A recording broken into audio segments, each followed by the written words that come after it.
Louange à Allah, le clément, le miséricordieux. Nous attestons qu'il n'y a point de divinité qu'Allah seul et unique, absolu, éternel. Comme nous attestons que Mohammed est son prophète, son dernier messager. Nous essayerons autour et pendant cet exposé de faire une petite balade sur la vie de ce messager, sa généalogie, sa naissance jusqu'à sa mort. Et nous commencerons aujourd'hui pour parler des conditions de sa venue sur terre. Donc comme tout le monde sait que l'islam est venu avec un homme orphelin, ce prophète Mohammed sallallahu alayhi wa sallam, dans un désert constitué tout simplement d'endroits très arides, sur lequel vivaient pas mal de tribus séparées, sans grandes ressources. Il n'avait pas de frères et de sœurs. Les conditions financières n'étaient pas forcément glorieuses. Mais par contre, un amour et une tendresse, une fidélité, sans faille, sans limite. C'était quelqu'un qui était confiant et respectueux, que nous verrons tout au long de cette visite, pour connaître et le connaître un peu beaucoup plus. Ce qui est certain, comme nous pouvons le constater, c'est qu'en 23 ans, il a créé une nation qui aujourd'hui atteint les 1,5 milliard de musulmans, grâce à beaucoup d'efforts, d'intelligence, de génie, d'endurance, de travail, et surtout avec cette belle cause qui est l'islam et sa grande piété et son amour pour Allah. Tellement d'empereurs sont venus après lui, sont morts. On ne les connaît même pas. Mais lui, son histoire dure depuis 14 siècles et durera encore. Ainsi Allah a voulu que ça soit ainsi. Et c'est une prophétie dont le seul allié est le tout-puissant Allah. En parlant de sa généalogie, il s'appelle Mohammed ibn Abdullah ibn Abdul Muttalib. Donc un arrière-grand-père s'appelle Shayba ibn Hashim. Et donc sa généalogie remonte à Adnan et jusqu'au prophète de Dieu Ismaïl, qui est aussi le fils du prophète de Dieu Ibrahim. Salutations et bénédictions d'Allah sur eux. Hashim ibn Manaf, cet arrière-grand-père du prophète sallallahu alayhi wa sallam, était un commerçant connu au-delà des frontières de la péninsule arabique, puisqu'il avait des amitiés avec l'empereur romain à Jérusalem, Al-Quds, avec lequel il a négocié pas mal d'accords commerciaux et qui a permis aux Mécois de partir loin pour commercer, comme il a permis d'ailleurs la conclusion des pactes commerciaux qui sont appelés Ilaf, qui sont cités dans la sourate de Quraysh, entre les Arabes de Syrie et du Yémen et ceux de la Mecque, permettant ainsi de transformer la Mecque en une grande plaque tournante de commerce, en hiver comme en été. Et donc, ce grand-père est parti pour se marier sur l'invitation de l'empereur de Rome, une des filles de cet empereur, parce que cet empereur l'aimait tellement. Mais hélas, il mourra en Palestine, et il est enterré aujourd'hui à Raza. Et d'ailleurs, c'est pour cela qu'on l'appelle Raza Hashim. Donc, il était marié à la Mecque. Il était aussi marié à Médine. Et à Médine, il a eu un enfant qui s'appelle Shayba. Al-Muttalib, le frère de Hashim, est parti à Médine, qui se nommait à l'époque Yatrib. Il ramena avec lui son neveu presque adulte. Et donc quand il est arrivé, les gens ont cru que c'était son esclave. Et ils l'ont appelé Abd, esclave, Abd el-Muttalib, d'où l'origine de son nom, Abd el-Muttalib. Al-Muttalib, lui, est mort au Yémen, y est enterré. Et donc Abd el-Muttalib, arrivant à la Mecque, a grandi, il a gagné en autorité. Il est entre autres à l'origine de la construction du puits de Zamzam.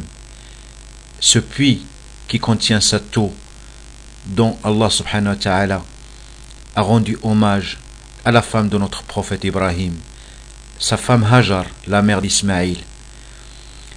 Et donc, on voit à travers cette petite exposé que c'est une famille qui a une autorité depuis très longtemps, que ce soit auprès des empereurs, que ce soit auprès des Mécois. Le prophète de Dieu sallallahu alayhi wa sallam, sa maman s'appelle Amina bintu Wahab.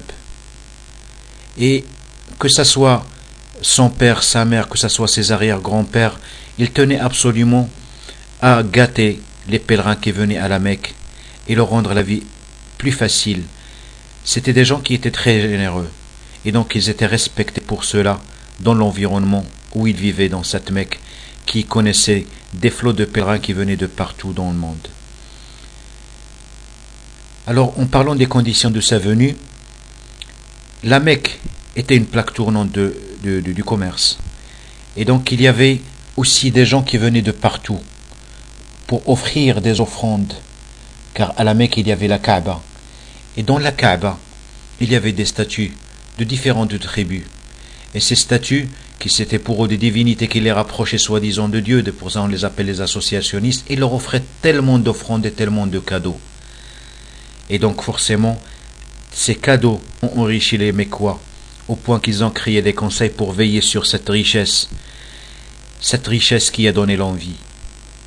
Qui a donné l'envie à un grand roi du Yémen qui s'appelle Abraha, et qui lui a ouvert les appétits, et qui s'est dit dans la tête, il est bien de détruire la Kaaba, et de construire un autre lieu de pèlerinage au Yémen. Ainsi, je vais dévier les pèlerins qui viennent à la Mecque, qui viendront dorénavant chez moi au Yémen, ainsi je m'enrichirai davantage.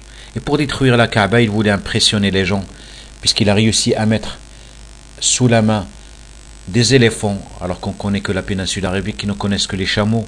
Et donc il a dit qu'il allait les intimider, et donc c'était un moyen pour détruire ce lieu sacré construit par notre père, le père des prophètes, Abraham alayhi salam.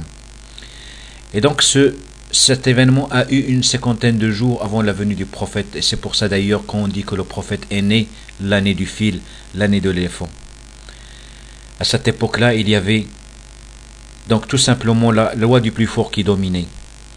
Il y avait deux empires, l'empire romain et perse. Et donc ils pratiquaient la discrimination, la corruption, les impôts écrasants pour enrichir les riches et encore une fois appauvrir les pauvres. L'homme n'avait pas de valeur. Il était comme un jouet. Il était lancé dans les arènes alors que les lions le mangeaient, le dévoraient. Les autres, les notables, les nobles, ils étaient en train de s'éclater de rire. La péninsule arabique n'était pas mieux. Elle était constituée par un ensemble de tribus qui se bagarraient entre elles en dehors du territoire sacré. Et donc c'était des gens qui adoraient les statues. C'était des gens qui s'attaquaient aux caravanes. C'était la loi du plus fort.